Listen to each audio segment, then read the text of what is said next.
संजय सिंह कर्मठ और ईमानदार अधिकारियों में से एक थे।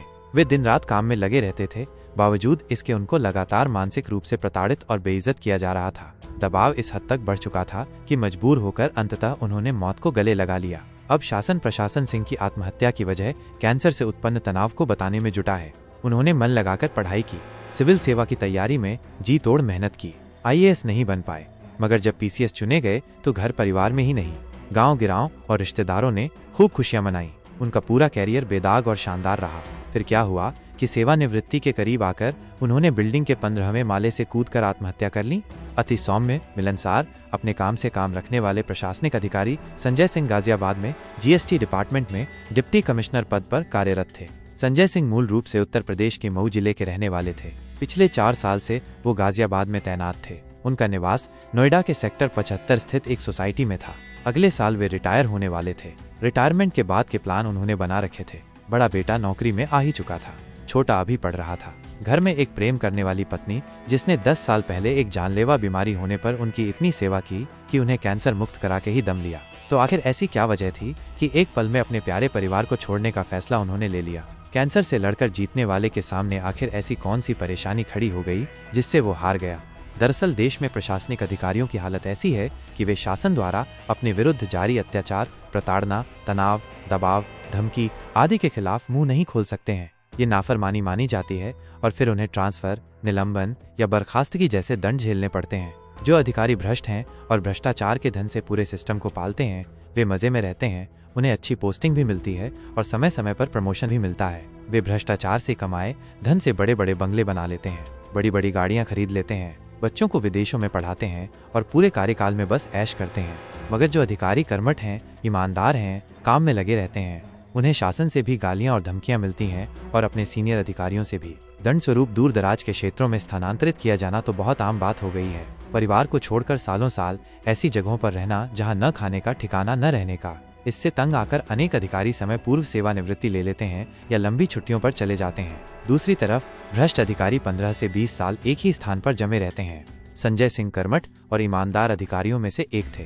वे दिन रात काम में लगे रहते थे, बावजूद इसके उनको लगातार मानसिक रूप से प्रताड़ित और बेइज्जत किया जा रहा था। दबाव इस हद तक बढ़ चुका था कि मजबूर होकर अंततः उन्होंने मौत को गले लगा लिया। अब शासन प्रशासन सिंह की आत्महत्या की वजह कैंसर से उत्पन्न तनाव को बताने में जुटा है, जबकि उनकी पत्नी ने मीडिया को वो सर्टिफिकेट दिखाया जिसमें संजय सिंह को 10 साल पहले कैंसर मुक्त घोषित किया जा चुका है। वे बिल्कुल स्वस्थ थे, तभी तो दिन रात टारगेट पूरा करने में जुटे थे। मगर प्रमुख सचिव M देवराज की तानाशाही के आगे वे हार गए। आरोप है कि सरकार की ब्याज बचत योजना, जिसमें हर अधिकारी को 5 व्यापारियों को जोड़ने का टारगेट प्रमुख सचिव द्वारा मिला था, संख्या न पूरी कर पाने पर संजय सिंह का नाम सस्पेंड किए जाने वाले अधिकारियों की सूची में शामिल कर लिया गया था, जबकि ये अतिरिक्त कार्य उन्हें कुछ समय पहले ही सौंपा गया था और उनको इतना समय ही नहीं दिया गया कि वे 5 व्यापारियों को समझा बुझाकर इस योजना में शामिल कर पाएं। फिर एक योजना जो कि एक स्वैच्छिक योजना है और जिसमें आना न आना व्यापारियों की मर्जी पर निर्भर करता है, उसको आनन फानन में पूरा कर पाना किसी भी अधिकारी के बस में नहीं है। ऐसे में बिना स्पष्टीकरण मांगे सीधे निलंबन की संस्तुति कर देना कितना भयावह था उस अफसर के लिए, जिसने जीवन भर सरकार को कमा कर दिया और जिसका दामन हमेशा बेदाग रहा। GST के डिप्टी कमिश्नर संजय सिंह की मौत ने पूरे उत्तर प्रदेश के GST अधिकारियों में भारी आक्रोश भर दिया है। विभाग के अधिकारी संजय सिंह की मौत का जिम्मेदार प्रमुख सचिव M देवराज के तानाशाही रवैये को बता रहे हैं, जिसके कारण विभाग में प्रताड़ना का स्तर इतना बढ़ गया है कि कोई भी स्वतंत्र विवेक से काम कर नहीं पा रहा है। M देवराज के खिलाफ इतना अधिक गुस्सा अधिकारियों में है कि उनकी तरफ से बनवाए गए WhatsApp ग्रुप को अधिकांश अधिकारियों ने छोड़ दिया है। जिस ग्रुप में पूरे प्रदेश के 845 से अधिक लोग जुड़े थे, उसमें से 800 से अधिक ये ग्रुप छोड़ चुके हैं। यानी अब वे प्रमुख सचिव M देवराज के किसी उल्टे सीधे निर्देश का पालन नहीं करना चाहते हैं। अफसरों का कहना है कि प्रमुख सचिव नियमों के विपरीत मौखिक आदेश देते हैं, आदेश के तुरंत पालन का दबाव बनाते हैं, जबकि हर कार्य की एक प्रक्रिया होती है। टैक्स बार एसोसिएशन के पदाधिकारी अनुराग मिश्रा बताते हैं कि GST एक्ट में हर कार्य के लिए एक समय निर्धारित है, जिसके लिए अधिकारियों की जिम्मेदारी भी तय है। लेकिन विभाग के प्रमुख सचिव ने अपील से लेकर SIB की जांच रिपोर्ट और वार्षिक विवरणी तक में हस्तक्षेप करते हुए काउंसिलिंग द्वारा देश भर के लिए तय की गई तारीखों को ही बदल डाला है, जिससे उत्तर प्रदेश में व्यापारी और GST अधिकारी दोनों परेशान हैं। मिश्रा बताते हैं, वित्तीय वर्ष 2024-25 की वार्षिक विवरणी दाखिल करने की अंतिम तिथि पूरे देश के लिए 25 सितंबर है। वार्षिक विवरणी में व्यापारी अपने पूरे वर्ष के रिटर्न में हुई भूल चूक को भी सुधरता है। यह एक तरह की बैलेंस शीट होती है। काउंसिल ने यह सुविधा व्यापारियों को उत्पीड़न से बचाने के लिए दी है, लेकिन शासन ने विभाग की विशेष जांच टीम एसआईबी की जांचों में जो मामले पकड़े हैं उनमें भी अपनी फाइनल रिपोर्ट लगाकर कर निर्धारण साल पूरा होने से पहले ही किए जाने का मौखिक आदेश दिया है। मिश्रा कहते हैं, एसआईबी की जांच के मामले में एक्ट में 4.5 साल और मैनुअल में 90 दिन में रिपोर्ट देने का प्राविधान है, ताकि व्यापारी को भी अपना पक्ष रखने का मौका मिल सके। प्रमुख सचिव द्वारा जल्दबाजी और दबाव के कारण एसआईबी के अधिकारी इस बात को लेकर परेशान हैं कि अगर एक्ट में दी गई व्यवस्था के तहत व्यापारी को अपना पक्ष रखने का मौका नहीं मिला तो आगे चलकर जब ये मामले कोर्ट में जाएगा तो कोर्ट रिपोर्ट पर हस्ताक्षर करने वाले अधिकारी को भी दंडित कर सकती है, क्योंकि शासन कोई भी आदेश लिखित रूप में जारी नहीं कर रहा है जिससे ये कहा जा सके कि किसके आदेश पर समय से पहले रिपोर्ट लगाकर निर्धारण कर दिया गया। व्यापारियों की ब्याज माफी योजना में प्रतिदिन 5 व्यापारियों को शामिल करवाने का दबाव प्रमुख सचिव के मौखिक आदेश के बाद जोनल एडिशनल कमिश्नर अपने नीचे के अधिकारियों पर बना रहे हैं, जबकि यह योजना स्वैच्छिक है। व्यापारी एक पक्षीय मामलों में गलत टैक्स को क्यों स्वीकार करें? वहीं जो व्यापारी इसमें आना भी चाहते हैं और उन पर करोड़ों रुपए का टैक्स बकाया है, वह भी 31 मार्च आने का इंतजार कर रहे हैं। उनका कहना है कि आज जब बैंक प्रतिदिन के हिसाब से ब्याज दे रही है और सरकार ने भी इस योजना की अंतिम तिथि 31 मार्च तय की है, तो वो पहले से ही इतनी पूंजी सरकारी खजाने में जमा करके नुकसान क्यों सहन करे? एक जीएसटी अधिकारी कहते हैं, हमारे ऊपर दबाव बनाया जा रहा है कि व्यापारियों को एमएसटी स्कीम, ब्याज माफी योजना लेनी ही होगी। सेंट्रल वालों के लिए भी यही स्कीम है, मगर सेंट्रल जीएसटी वालों के यहाँ इस तरह का कोई दबाव नहीं है। हमें हर आदेश के बाद बोला जाता है कि करो वरना सस्पेंड कर दूंगा। हर जोन के लिए उक्त योजना लागू करने के लिए लक्ष्य दिया जा रहा है और न करने पर जोन से अधिकारियों के नाम मांगे जा रहे हैं जिनके खिलाफ कार्रवाई की जा रही है। हर अधिकारी से कहा जा रहा है कि 5 व्यापारियों को समाधान योजना में लाओ। अब इस योजना में कौन आना चाहता है, कौन नहीं आना चाहता, यह अधिकारी कैसे तय करेगा? व्यापारी के पास योजना में न आने के कई कारण होते हैं, लेकिन अधिकारियों से कहा जाता है कि व्यापारियों को योजना में लाओ वरना सस्पेंड कर देंगे। इसी का शिकार डिप्टी कमिश्नर संजय सिंह भी हुए हैं। वो सुप्रीम कोर्ट में सरकार का पक्ष रखने वाले वकीलों को तथ्य मुहैया कराते थे। उन्हें कुछ समय पहले सेक्टर के टारगेट में झोंक दिया गया, समय दिया नहीं गया और सस्पेंड होने वाले अधिकारियों की सूची में उनका नाम डाल दिया गया।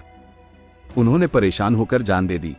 एक जीएसटी अफसर नाम न छापने की शर्त पर कहते हैं, 7 मार्च को प्रमुख सचिव ने रोज की तरह ऑनलाइन मीटिंग ली, जिसमें उन्होंने मौखिक आदेश सभी जोनल एडिशनल कमिश्नरों को दिए कि जिन खंड अधिकारियों ने सरकार की ब्याज माफी योजना में 5 से कम व्यापारियों को पंजीकृत करवाया है, उनसे स्पष्टीकरण नहीं सीधे उनके निलंबन की संस्तुति मुख्यालय को भेजी जाए।